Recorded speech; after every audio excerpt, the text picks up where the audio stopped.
Hey people, when we last left off we were breaking through and now Ding Dong has arrived at the Thai sect, so we're just going to go through that real quick. So just let's jump in. So this is part of the main story. You just want to make your way to the center of the area. This is apparently like your old sect. There's this big giant pagoda in the center which you want to interact with. Just you want to search and you'll find this little doohickey here. Now have him collect the doohickey.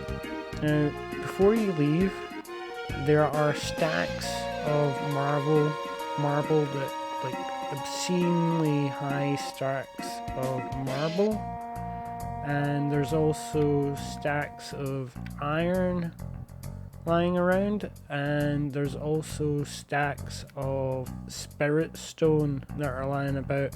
We want to grab all the spirit stone that we can get and a large chunk of the iron and marble, and we're going to take that to our base and use that to speed build our cultivator bedrooms, our outer bedrooms, our kitchens and whatnot.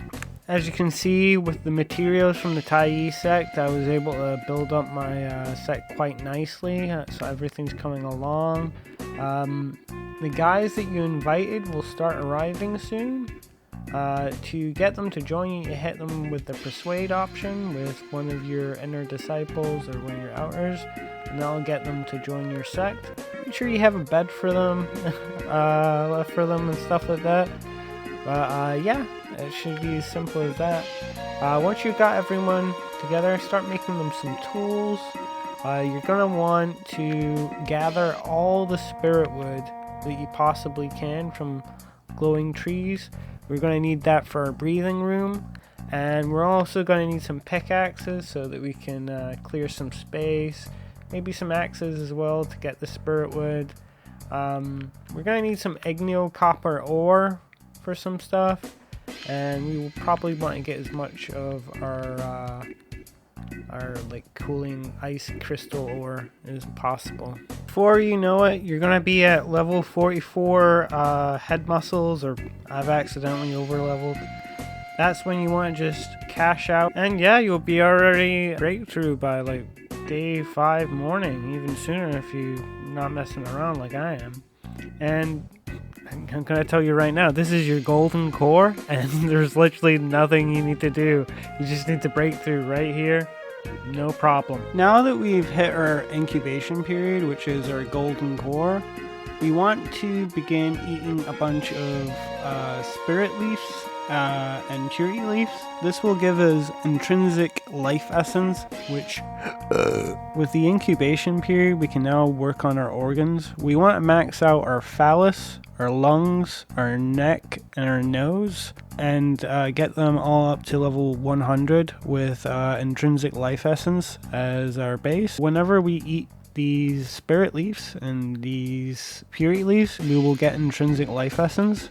If you cannot eat these, remold your stomach, and that will allow you to devour items of a higher rarity.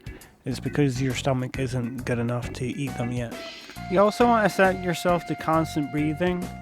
It'll be sort of RNG how much intrinsic life essence. It's sort of the rarest one. So just get at least 10 and maybe save some for your other body cultivator. Next, we're going to begin building our breathing room. We want 2 graves filled with animal corpses. If they're human corpses, they can have a chance of rising from the dead, and that's not optimal. You want it to be 11 by 11. That's the maximum breathing space. You want to put some living animals inside. It doesn't matter if it's ominous or not. It actually might play into your advantage. Besides that, though, you want some animals. You want some corpses. You want some one of everything, every element. So a good way to get one of every element, so you can harvest stuff like this, like herbs and stuff like that, which will give you a weak version of that element. Just having it in the room is enough. So if you were to, what I'm going to do ideally is make a little trade storehouse area here with like those herbs to sort of make like a full array. To get the animals, just attack some of the animals around.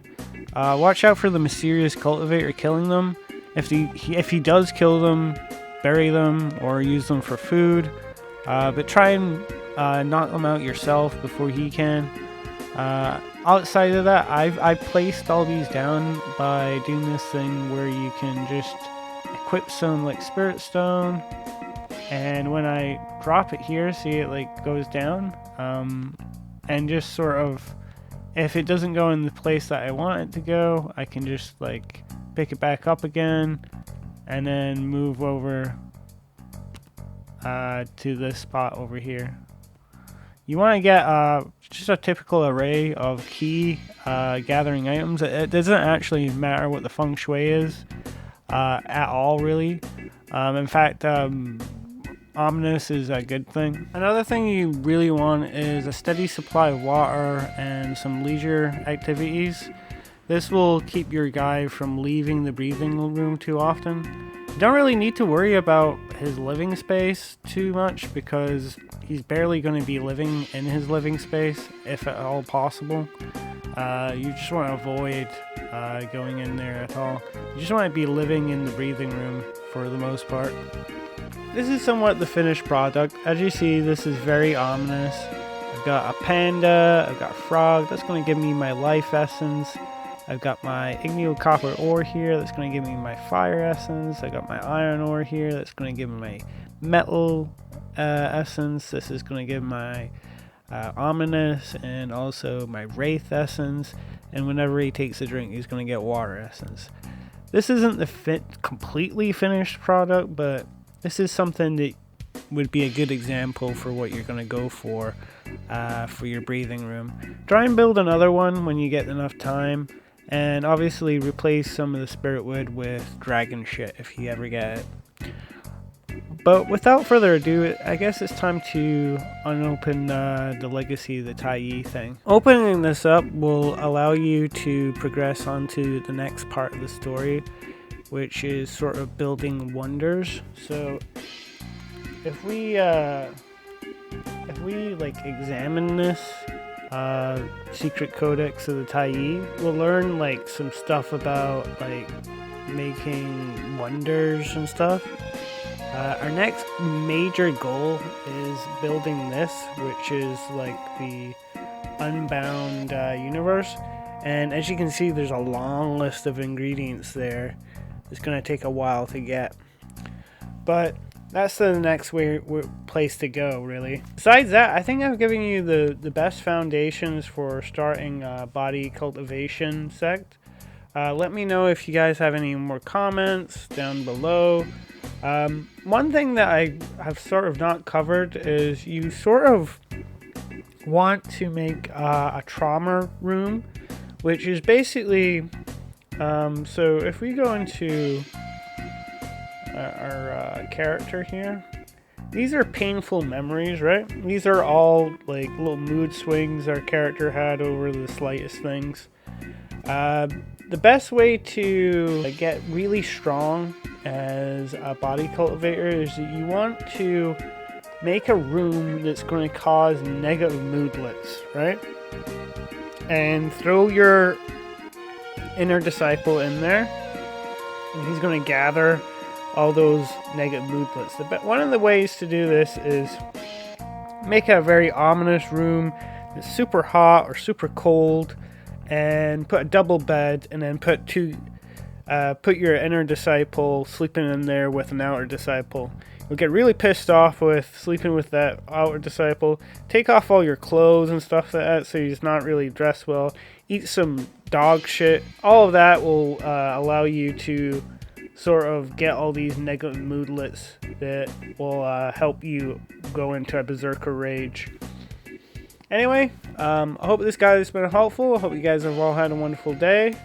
And I'll catch you guys next time.